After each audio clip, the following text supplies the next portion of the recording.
I'm Beinn Irbhinn, and I am the voice of the Scottish Socialist Party in Inverclyde.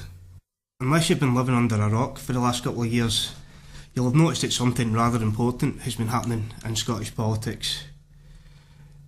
The independence referendum, the question, should Scotland be an independent country, has divided the nation quite sharply. In fact, nowhere was the result closer than here in Inverclyde.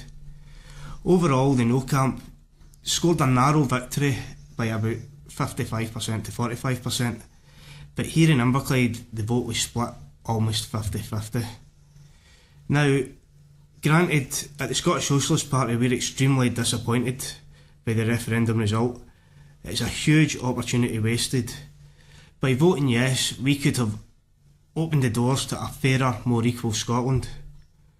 But let's not get too downhearted about it. The Yes campaign, including the Scottish Socialist Party and others, did a fantastic job. 2 years ago when we started, support for independence stood at about 25%. Last week, when the votes were counted, that support for independence had gone up to 45%. And don't for 1 minute think that this question is now settled and over. Support for an independent Scotland will continue to grow.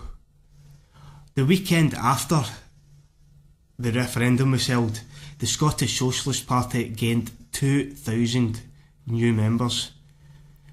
That is in addition to the almost 22,000 new members that the Yes parties have picked up across Scotland. These are people who have been motivated by the referendum to get involved in politics again. For a long time in this country, there has been a real feeling of apathy around politics. People just haven't been interested. The independence referendum has changed all that. Scottish politics has changed and it will never go back to the way it was. Let's be clear about this. Independence is not dead. Independence remains on the political agenda. The Scottish Socialist Party and others will continue to campaign for an independent Scotland. Although there's no doubt about it, this is a massive opportunity that has been missed by the people of Scotland. But let's not focus too much on the chance that they got away.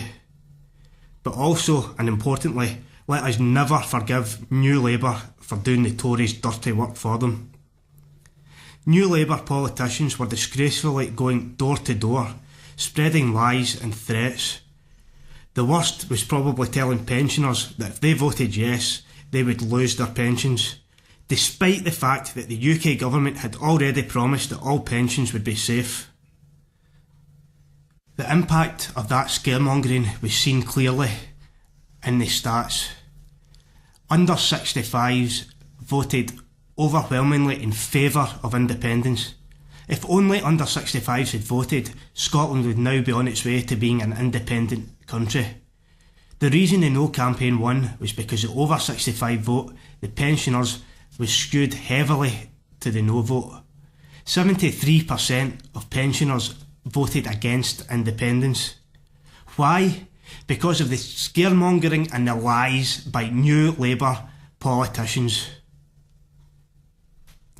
Recall a little statistic I gave you last time out, that the BBC in Scotland raises over £300 million in licence fee payments per year, but they only spend £89 million here. That is a BBC that had a financial reason to side with New Labour, to side with the Tories and spread those despicable lies which were designed only to scare people and to scare pensioners in particular. But let's also not lose sight of the fact that it was no accident that the Yes majorities were in this country's poorest areas, showing that a huge class factor came into play and that we were in part betrayed by a spineless middle class who were scared of losing their wealth.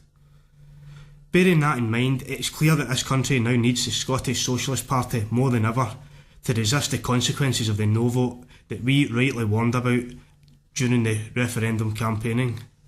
As I speak to you now, London politicians have already been on the TV talking about reducing Scotland's powers. The front page of the Times carried a promise that Downing Street would cut public funding in Scotland. The No vote won, because in addition to scaring pensioners and protecting greed, New Labour led many to believe that it was actually a vote for more devolution. The Scottish Socialist Party will fight to ensure that the politicians keep this promise of more powers, and I mean real powers, to Scotland. Independence isn't dead, as I've said, and at the SSP we will continue to campaign for an independent Scotland. But I can't help feel sorry for many, as for them this was a once-in-a-lifetime opportunity missed. New Labour's shocking decision to jump into bed with the Tories during the referendum campaign reminded me of a short history of the Labour Party that I heard once. I have to admit, the source for this story I have forgotten. Perhaps somebody would be kind enough to remind me. It starts like this. In the beginning, Labour were the party of the workers.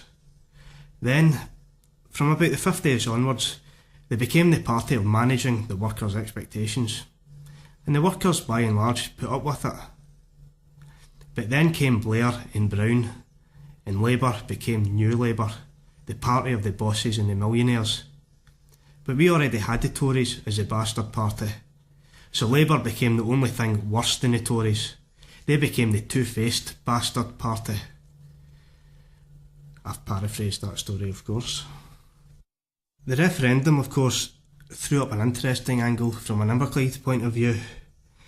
That was when a local Inverclyde councillor, Vaughan Jones, quit the Labour Party as part of her stance on independence. This actually resulted in New Labour losing control of Inverclyde Council after she quit the party.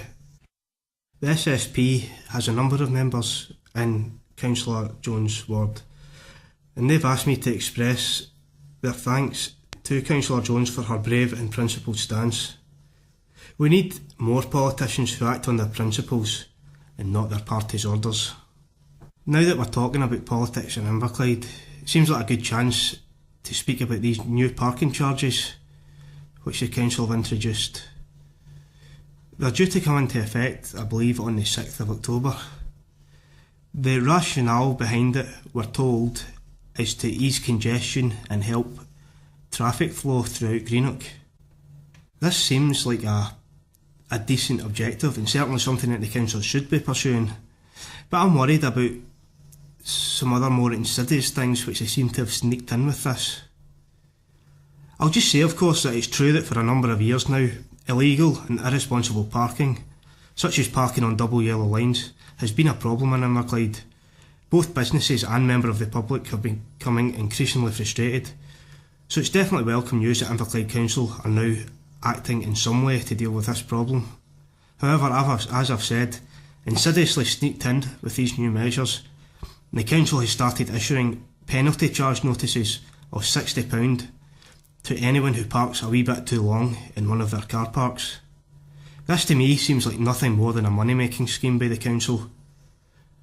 Certain car parks, it is true, are usually full and difficult to park in, but I'm a regular user of Greenock Town Centre and I never have trouble finding a space in an alternative car park, albeit I might need to walk a little bit further.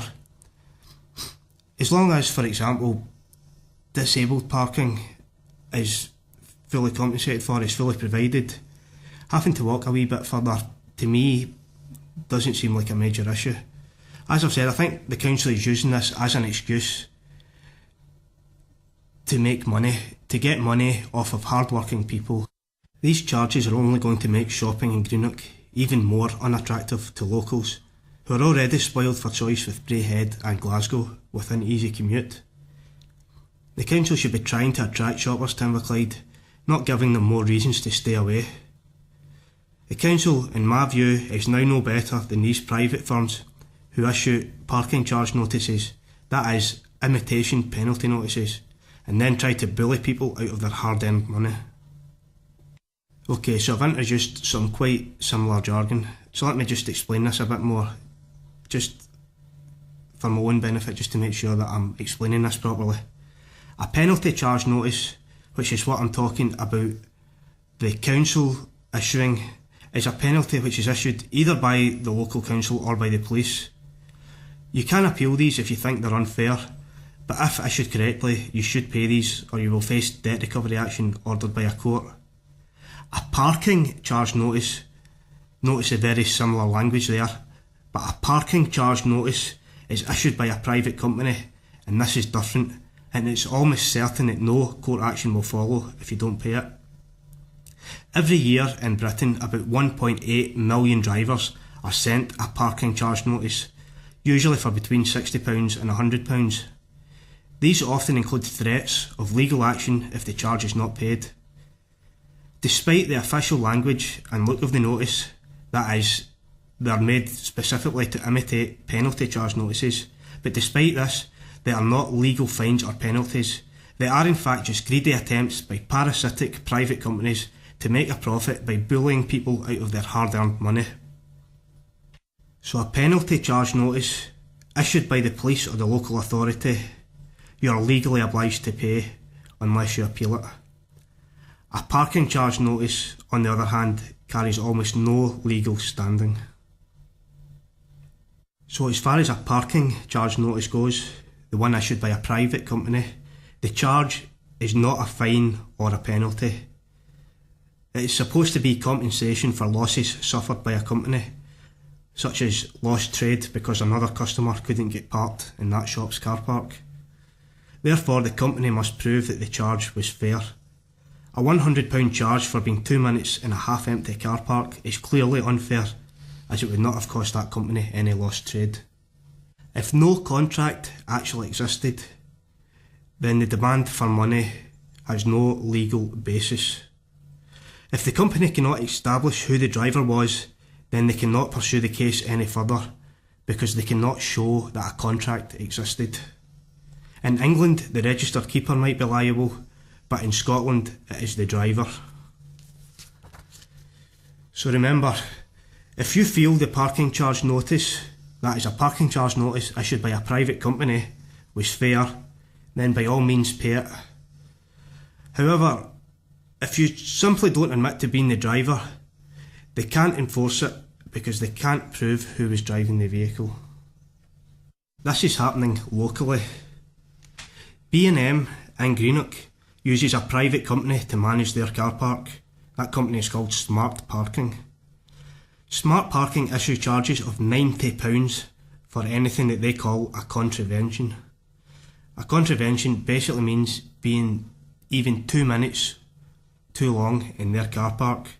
Now bear in mind, anyone who ever goes into Greenock Town Centre will know that that car park is always half empty.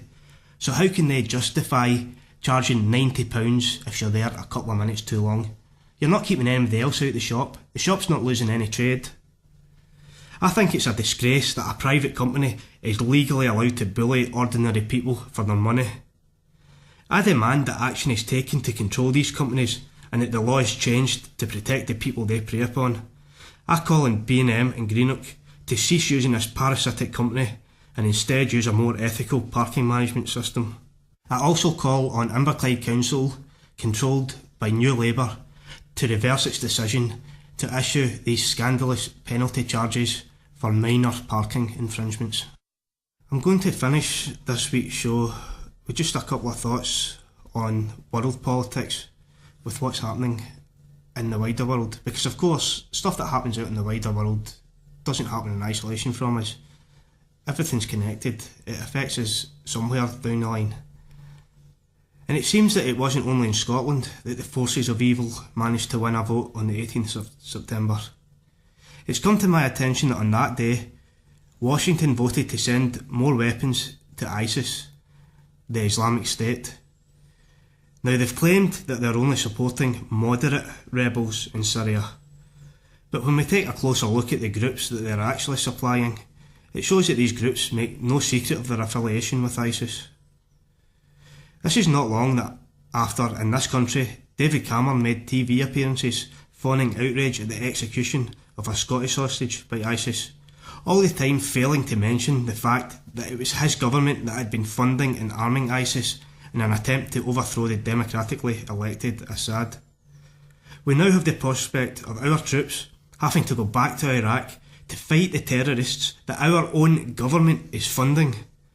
So the next time you hear about a terrorist threat against the UK, just remember who is enabling these terrorists. Okay guys, thanks for listening. If, like me, you're still gutted about the outcome of the referendum, but you want to do something about it, remember the Scottish Socialist Party is still campaigning. If you want to join in that struggle, come and join us via the Scottish Socialist Party website or by contacting the station here at inverclyderadio.com. I've been Beinn Irbhinn. Until next time, power and peace for the people.